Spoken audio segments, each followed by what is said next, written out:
So headed into the depths, I swapped around my gear a bit because I decided, well, we're going to the depths and it's notorious for poison and toxic, so the most poison and toxic resist stuff I had was the black leather armor by far, and it was considerably more lightweight, and I was having trouble mixing and matching. Once I'd actually equipped the sorcerer's catalyst with the setup I had before, I couldn't fast roll, so that was just not going to work out since I definitely need to be able to dodge more than anything. So I swapped around with my stuff a little bit. This is more or less how it looks now. Let's throw some purple moss on hot equip. And let's throw some blooming purple moss on hot equip. Something I should always do when going into the depths, but always forget. And everything else looks okay. Yeah, I think that's all we're going to need at the moment. So we're looking pretty good otherwise. I don't feel confident about this at all. Not even a little bit.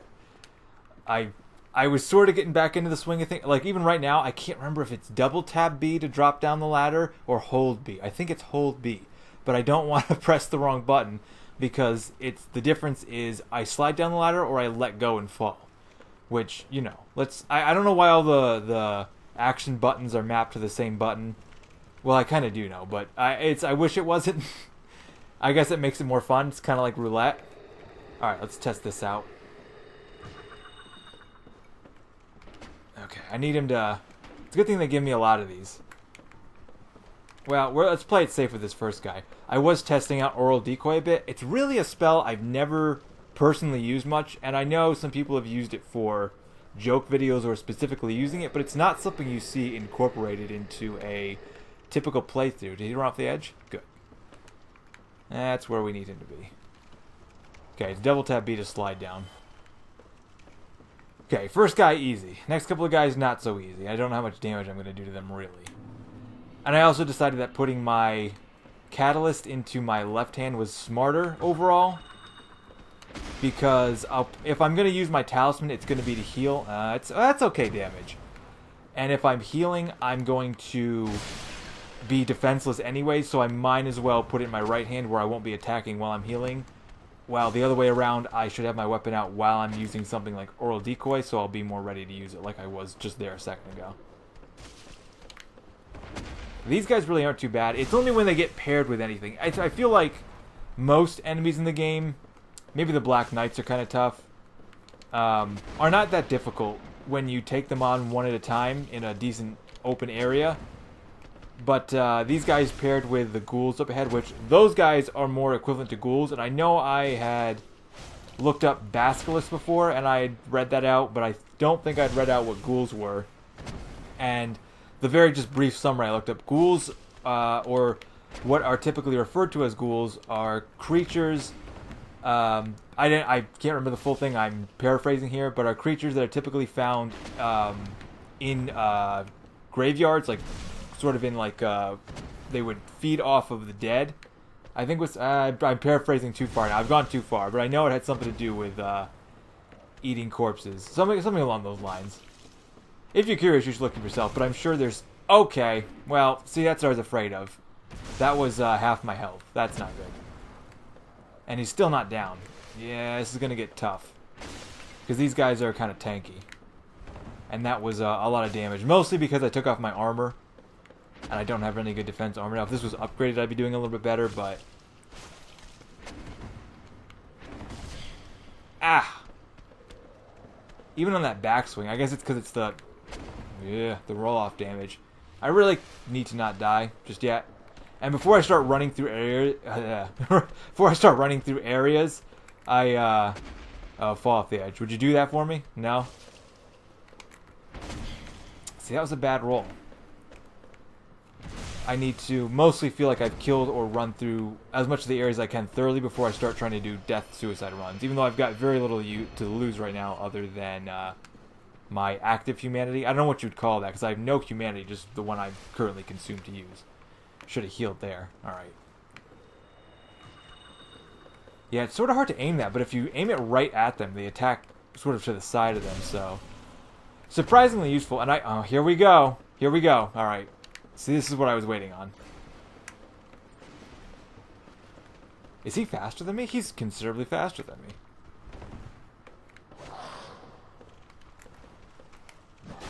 I was late on that. Go off the edge, go off the edge. Crap. Okay, he can climb ladders, but the other guy can't. And the other guy killed himself, I assume? Alright, can I do this? How did that happen? I don't know. I don't know. I couldn't tell you how that happened. I actually wish I had the... I know some streamers have the button command inputs on their screen so you can see what they pressed. As far as I know right there, all I pressed was B and then right trigger. And I went forward off the edge. I'm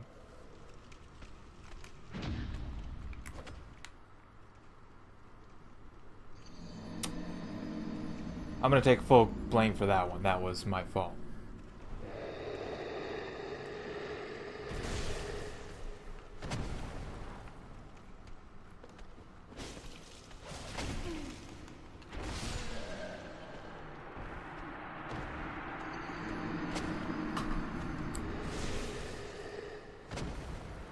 Really, these guys aren't too tough.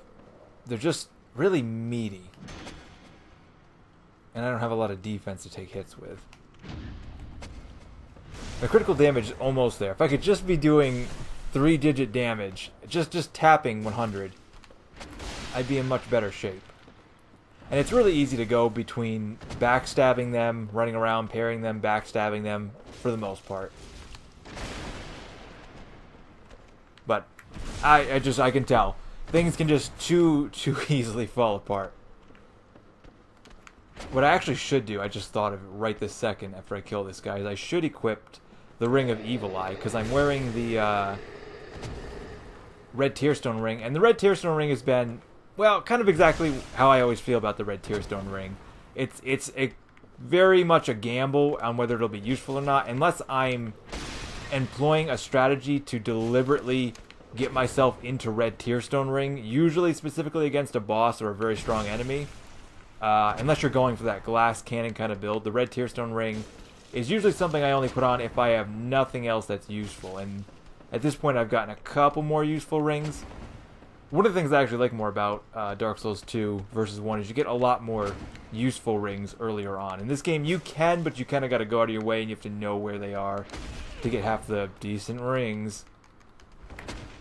Yeah, we're already 3 deaths in. I don't want to make it 4 until I get to the other side, so we're going to climb up here and play it real safe. And I know that's going to take a while, and there's probably going to be some cutting here or there if I have to backtrack enough to heal myself constantly, but I can only do so much. I can only work so many miracles at once with my rusty Dark Souls skills and my, what I would consider to be, oh, don't you dare. He's just going to sit there. What in the enemy AI tells him to do that 5 times in a row and then run off a cliff? I gotta see the AI programming for that sometimes. I would just like to see how it's reading that it should do that. But I was gonna say well, at a certain point I was probably a really good gamer. I'm definitely at this point is the most not video games I've played in a long time. I've never not played video games as much as I'm not playing them in the last year and a half. It's kind of depressing, really. And that's why I'm trying to do this to help get myself back into them, and I really, really want to. But I would say I'm a decent gamer. I don't know. I played Halo 2 and 3, and I guess Reach competitively. I guess I somewhat played some of the Call of Duties competitively. I really say like Halo was the big thing for me, and I know a lot of other people can relate to that. 2 especially was my favorite. 3 I probably spent more time on, and Reach was fun, but I enjoyed 2 the most. I was probably best at 3 when it came down to it. Not that now I don't think... I mean, I think I could pick up Halo again and still play. I feel like Halo's one of those games where I'd have to get back into it, and I don't... You know, I kind of stayed away from Halo 5 just because I sort of hope to play it at some point without having too much spoiled, at least from the campaign-wise. But from what I heard on multiplayer, it wasn't... people weren't over-ecstatic. And the way the Master Chief Collection was handled was overall not great. Overall, like, for me, I'm not going to get into it right this second, but... the Xbox, I was big into Xbox 360 when it came out. I was all about it. Still playing on it now, clearly. But it's really turned on me now, and it's PlayStation's one that has all the games is the main draw. The games and all the things I want, whereas Xbox has very little, if nothing. Sea of Thieves, just to update this video whenever I get it around to coming out, Sea of Thieves just came out. It just released like 2 days ago to the public, and it released to a not so warm welcome. I heard that there were some server issues, which is one thing, but one of the bad things I heard was there might be a lack of content, and that's like a long-term killer to a game. That's... Where'd my health go? That's really not good to have it, yeah, to have it be a lack of content. It's one thing to have a rough launch in terms of like lag and connecting and servers issues, but it's a complete another thing to... Darn, they do a lot of damage. I'm not doing so hot, and I really should have equipped that ring. Oh, heal. So, in short, I Sea of Thieves, I already went on about it. I'm looking forward to seeing more of it in the future, but I really hope they end up padding out the content and what it's going to be, because there's no single player. It's all just online, play with other people, play with your friends, which it's obviously made to be that way, but I just hope there's enough content to keep people playing is all. I think that was one of the problems over Destiny 2, which is something I never really got into, and it was kind of the reasons I didn't get into it was because I heard that, and it just didn't seem like there was a lot of content there for me to be playing. But I hope it gets better. I really do, because I'd like to step back. Not that I don't have plenty of games to pick up right now, that because I've got a long list of games I like to play. But what I've actually decided to do is, on my quest to get back into games, and also recording, which is they kind of go hand in hand for me, is to play this. I'm hoping this will take a little while, but at the same time, not too long, because I will hopefully be playing it continuously. I hope to, fingers crossed, knock on wood, can't make any promises to anyone listening, because I know someone already commented, but I do plan to get back into Harvest Moon, and hopefully when I get back into it, it's to finish it this time. It's for real, I guess, to not have another 8-year hiatus, not have the playthrough. That playthrough's going to be a decade old. Ugh, I don't even want to think about it right now. But hopefully get back into that, and this and that will be my main two focuses for main recording stuff, and I have some one-off stuff I'd like to do that I think would be fun. I actually need to go back and get on Halo 3 and collect some of my old save files and upload a lot of those. I have so many good little clips and videos to take out of there from forever ago. I must have, however many you're able to save, I must have at least 50.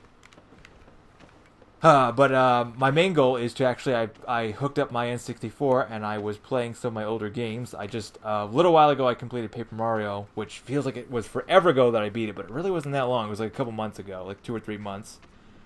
And I just hope to be rolling through there. I've got Mario 64 loaded in there right now, and I haven't played Mario 64 in forever. Which is why, the main reason I actually got right back into it was I wanted to play Majora's Mask. I've seen people play Majora's Mask.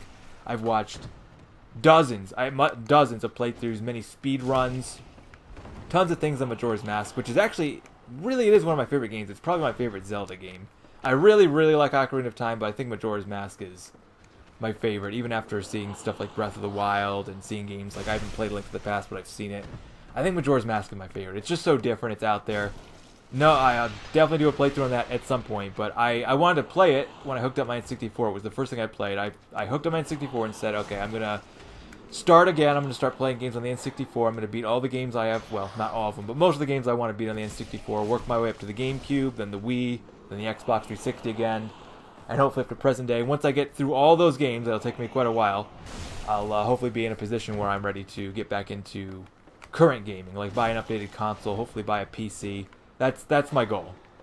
And that's kind of like a year off from now, but hopefully I can look back in a year from now and say I got through most of that. But I figured, even though I'd watched so many playthroughs and speedruns, yada yada yada, I hadn't actually physically played Majora's Mask in 10 years. It had to have been 10 years since I put Majora's Mask in my N64 and played the game. It had to have been that long. It had to have. Can I hit this guy with Oral Decoy? Is he going for it? Nope. I thought he was. I thought he was shooting at it. Can I get him through there?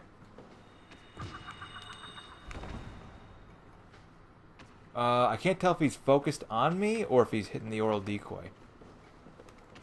If I can just get him to focus. No, I don't think he's falling for it. He's really focused on me. Oh, he's doing it. He's doing it. Go for it. This is the chance. Oh, that might be the best strategy to take those guys out. Because these guys are a pain to get near, especially when you don't have a lot of resist. He's not dead, though, and I don't want to jump down there. Oral Decoy? Well, I got his attention. Oh, he's going to come up here. That'll work. See, this is going to prove to be, even if it doesn't work the way it's sort of advertised, to use Oral Decoy to, like, you know, you want it to use it to distract an enemy, it might actually work to move certain enemies out of their normal spot and or attract them toward me into a spot like this. Whoa, how do you... Okay. Oh, this is good. Well, that was bad timing. Good positioning, bad timing. Don't want to get grabbed by that. That does a lot of damage. They might have one of the nastiest grabs in the game. At least I'm doing okay damage here. And I have a little bit of... I still didn't equip that ring. Do not let me forget to equip that ring. Somebody, please. Gotta equip that ring. But I really... I got Mario 64 in my N64 at the moment, which I'm struggling to get myself to get back and play for some reason. I like Mario 64. It's not one of my favorite games. I really actually like Sunshine way, way more. I actually think so. I really don't get the people. I'm in a minority group in certain things, and me saying I like Mario Sunshine, I think Mario Sunshine's a really good game, and I think it's way better than 64, is a very unpopular opinion that most people will disagree with. And I haven't played any of the more recent Mario. Like I didn't play Odyssey. I haven't even really seen Odyssey. It looked like fun, but I'm just I really like Sunshine. I really, really like Mario Sunshine. It's got a an atmospheric feel to the game. No game feels more like summer. No game captures the feel of summer more than Mario Sunshine. And I guess you could downplay it and just say, well, that's not good enough for the game. There's a lot of other reasons I like the game too, but that feeling alone is enough to me to make it a great game. Okay. I think I could be parrying these guys too. Oh, that was close. He almost hit me. Okay, we're going to do this. We're going to heal.